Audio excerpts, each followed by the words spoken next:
बिस्मिल्लाहिर्रहमानिर्रहीम, अस्सलाम वालेकुम। Welcome to GS Academy. Dear student, I hope कि आप सब खैर आफियत से होंगे। आज हम 9th क्लास के उर्दू का सबक नंबर 6 के मश्की सवालात हल करेंगे और सबक का नाम है पंचायत और इसको लिखने वाले हैं मुंशी प्रेमचंद। तो बच्चों, सबसे पहले हम इस तरह करते हैं कि हम एक नज़र खुलासा देख लेते हैं, इसके बाद हम मश्की सवालात हल करेंगे। तो खुलासा कुछ यूं है कि मुंशी प्रेमचंद का शुमार उर्दू के अवालीन अफसाना निगारों में होता है। सबक पंचायत उनका मशहूर नावल है जिसमें इंसाफ की अहमियत को उजागर किया गया है। जमन शेख और अलगू चौधरी में बड़ा याराना था, एक को दूसरे पर मुकम्मल यकीन था। जमन जब हज करने गए अपना घर अलगू को सौंप गए। उस दोस्ती का आगाज उस जमाने में हुआ जब दोनों लड़के जमन के पदर बुजुर्गवार शेख जुमेराती के रूबरू दोजानो अदब तय किया करते। शेख जमन की एक बूढ़ी खाला थी, उसके पास थोड़ी सी मलकियत थी लेकिन वारिस कोई न था। जमन ने सब्ज़बाग दिखाकर वो मलकियत अपने नाम करवा ली। जब तक हिबा नामा पर रजिस्ट्री ना हुई थी। अब आप सोच रहे होंगे कि हिबा नामा क्या है। हिबा नामा का मतलब है इकरारनामा, मुख्तियारनामा, कि जब अपनी किसी चीज़ या प्रॉपर्टी को किसी के हवाले किया जाए, उसका खुद मुख्तियार उसको ठहराया जाए, तो उस के जो कागजात होते हैं उन पे जब साइन किए जाते हैं तो वो उसको रजिस्ट्री कहते हैं। तो खाला की खूब खातरदारियां होती थी, लेकिन जमन के नाम रजिस्ट्री होते ही खाला की खातरदारियां पर मेहर हो गई, यानी ख़त्म हो गई।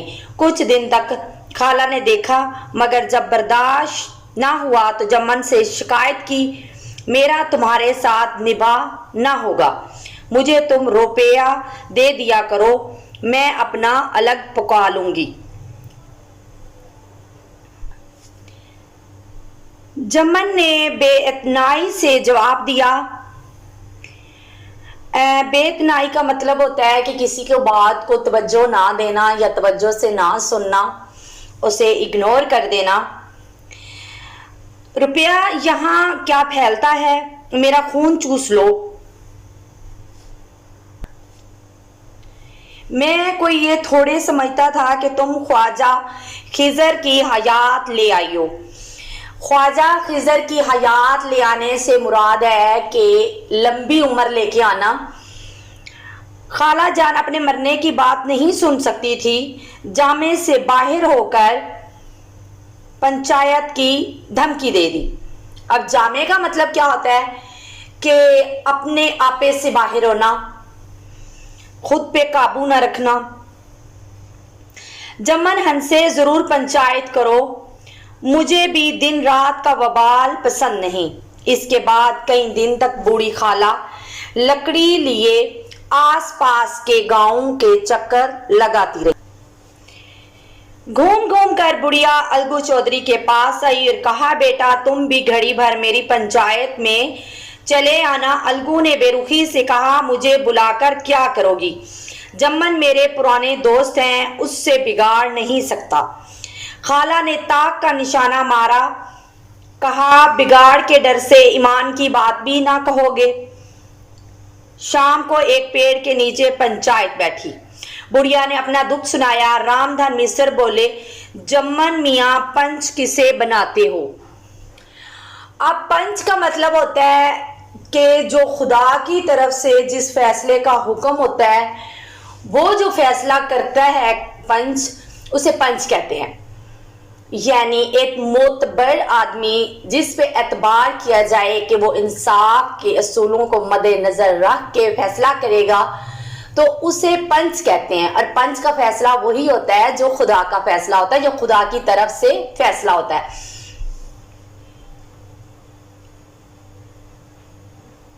जमन ने कहा, खाला जिसे चाहे पंच बनाए, मुझे कोई उज़र नहीं। उज़र का मतलब होता है मुझे कोई एतराज नहीं। खाला ने अलगू चौधरी को पंच चुना। जम्मन फरते मसरत से बाग बाग हो गया। अलगू बगले झांकने लगा,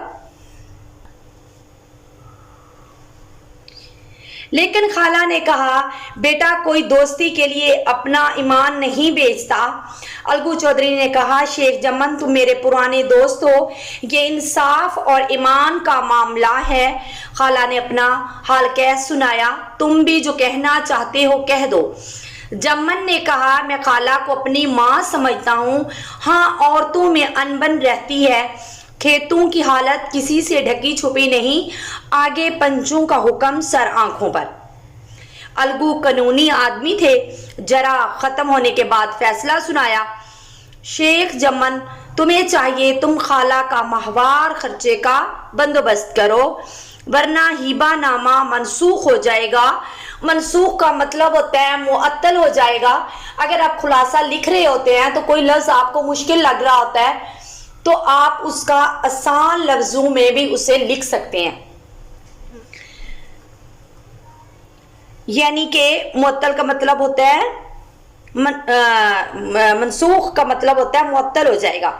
जम्मन ने जब ये सुना तो सन्नाटे में आ गया।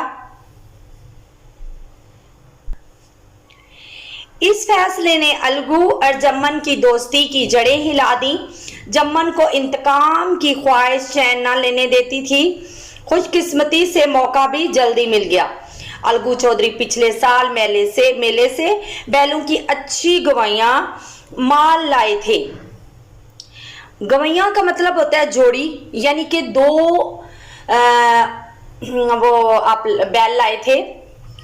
पंचायत के 1 महीने बाद बैल मर गया। बाकी एक बैल किस काम का, उसका जोड़ बहुत ढूंढा मगर ना मिला। नचार उसे बेच डालने की इस्लाह हुई। एक समझू सेठ थे, उन्हें एक बैल की जरूरत थी। इस बैल पर उनकी तहबीयत लहराई। दाम के लिए 1 महीने का वादा हुआ। चौधरी भी गर्जमंद थे, घाटे की परवाह न की। समझू ने नया बैल पाया, मंडी ले गए, वहां कुछ सूखा भस डाल दिया। गरीब जानवर अभी दम न लेने पाता, फिर जोत लेता। एक दिन चौथे खेवे में सेठ जी ने दोना बोझ लादा। अब ये जो लफ्ज खेवे है, इससे मुराद होता है या इसका मायनी होता है चक्कर फेरे। खेवे का मुराद से का मायनी है फेरे लगाना। दोना का मतलब होता है दुगना। एक दिन चौथे खेवे में सेठ जी ने दोना बोझ लादा। बैल जिगर तोड़ कर चला। सेठ को जल्दी घर पहुंचने की जल्दी थी। कई कोड़े बेदर्दी से लगाए। बैल जमीन पर ऐसा गिरा कि दोबारा उठ न सका।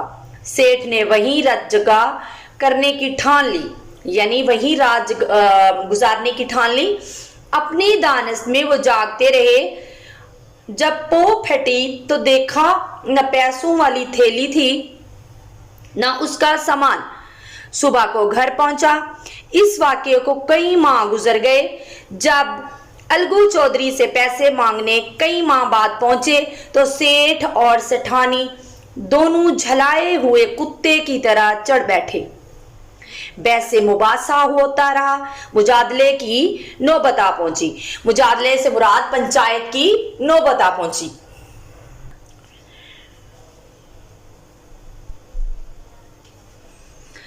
चंद मुअज़्ज़ज़ लोगों ने पंचायत का मशवरा दिया। दोनों माइल हो गए। माइल का मायनी है कायल होना या किसी बात पे आमादा होना। तीसरे दिन उसी सायेदार दरख्त के नीचे फिर पंचायत बैठी। रामधन मिसर ने कहा, बोलो चौधरी किन किन लोगों को पंच बनाते हो। अलगू ने कहा, समझू सेठ ही चुन लें। समझू सेठ खड़े हो गए। मैं शेख जम्मन को चुनता हूं। अलगू ने जम्मन का नाम सुना तो कलेजा धक से हो गया। शेख जम्मन को अपनी अजीमुल शान जिम्मेदारी का एहसास हुआ तो उसने सोचा कि खुदा के हुक्म में मेरी नीयत को मुतलिक दखल ना होना चाहिए। पंचायत शुरू हुई। दोनों फरीकैन ने अपने हालात बयान किए। जमन ने अपना फैसला सुनाया। समझू को पूरी कीमत देना वाजिब है। जब बैल खरीदा तब उसे कोई बीमारी ना थी। अगर कीमत उसी वक्त दे दी गई होती, आज समझू उसे वापस लेने का तकाजा हरगिज न करता। रामधान मिसर ने कहा, कीमत के अलावा इनसे तवान भी लिया जाए। समझू ने बैल को दौड़ा दौड़ा कर मारा है। जमन ने कहा कि इसका असल मामले से कोई ताल्लुक नहीं। गोडर शाह ने कहा, समझू के साथ कोई रायत होनी चाहिए। उनका बहुत नुकसान हुआ, उसे अपने किए की सजा मिल चुकी है। जमन बोला कि इसका भी असल मामले से कोई ताल्लुक नहीं। ये अलगू चौधरी की भला मानसी पर मुनसर है। ये फैसला सुनते ही अलगू चौधरी फूले ना समाये। 1 घंटे बाद जमन शेख अलगू के पास आए और उनके गले लिपट गए।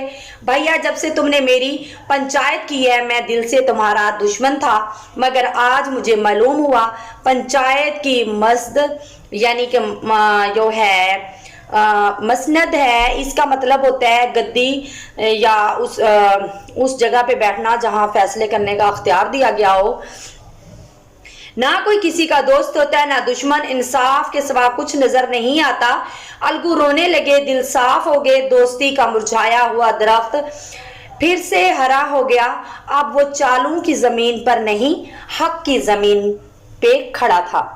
तो लिहाजा हमारा खुलासा मुकम्मल हुआ। तो हम चलते हैं मश्की सवालात की तरफ। सवाल नंबर 1 है हमारे पास, जमन शेख और अलगू चौधरी में दोस्ती का आगाज कब हुआ? इसका जवाब है, जमन शेख और अलगू चौधरी में दोस्ती का आगाज उस जमाने में हुआ जब दोनों लड़के जमन के पदर बुजुर्गवार शेख जुमेराती के रूबरू जानुए अदब तय करते थे। सवाल नंबर 2 है हमारे पास, शेख जमन की बीवी का खाला की मलकियत के हिबा नामे के बाद खाला से कैसा सलूक था? इसका जवाब है, शेख जमन की बीवी ने खाला की मलकियत के हिबे नामे की रजिस्ट्री शेख जमन के नाम हो जाने के बाद बूढ़ी खाला की खातरदारियां खत्म हो गई। रफ्ता रफ्ता सालन की मिकदार रोटियों से कम हो गई। खाला की शिकायत पर शेख जमन बेइतनाई से पेश आया। सवाल नंबर 3 है हमारे पास, अलगू चौधरी के पंच मुकर्रर होने पर शेख जमन क्यों खुश था? इसका जवाब है, अलगू चौधरी के पंच मुकर्रर होने पर शेख जमन इसलिए खुश था क्योंकि उसकी अलगू चौधरी के साथ दोस्ती थी और जमन के ख्याल में था कि अलगू चौधरी फैसला करते वक्त दोस्ती का ख्याल करते हुए उसके हक में फैसला सुनाएगा। सवाल नंबर 4 है हमारे पास, अलगू चौधरी ने क्या फैसला सुनाया? अलगू चौधरी ने फैसला सुनाया, शेख जमन पंचू ने इस मामले पर अच्छी तरह गौर करो। ज्यादती सरासर तुम्हारी है, खेतों से माकूल रकम मुनाफा होता है। तुम्हें चाहिए खाला जान के माहवार गुजारे का बंदोबस्त करो, इसके सिवा कोई सूरत नहीं। अगर तुम्हें ये मंजूर नहीं तो हिबा नामा मनसूख हो जाएगा। सवाल नंबर 5 है हमारे पास, अलगू चौधरी का फैसला सुनकर शेख जमन का रद्द अमल क्या था? इसका जवाब है, जमन ने फैसला सुना तो सन्नाटे में आ गया। सवाल नंबर 6 है हमारे पास, अलगू चौधरी ने समझू सेठ को बैल क्यों फरोख्त किया?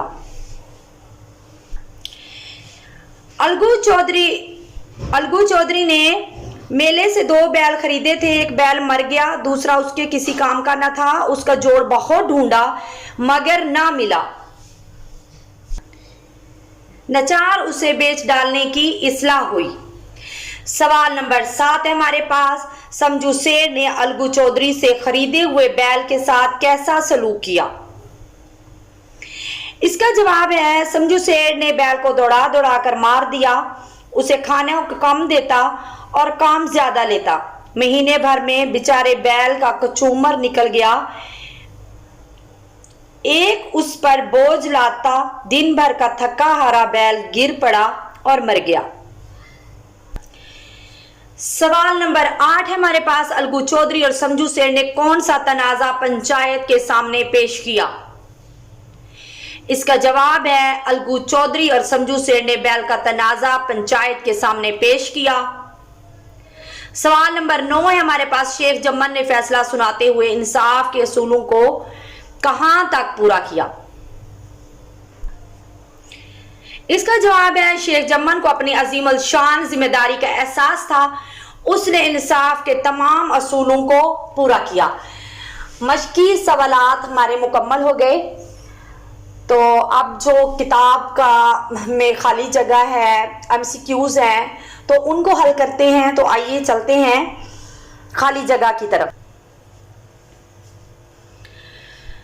तो सबक को पेशे नजर रखते हुए खाली जगह पुर करें।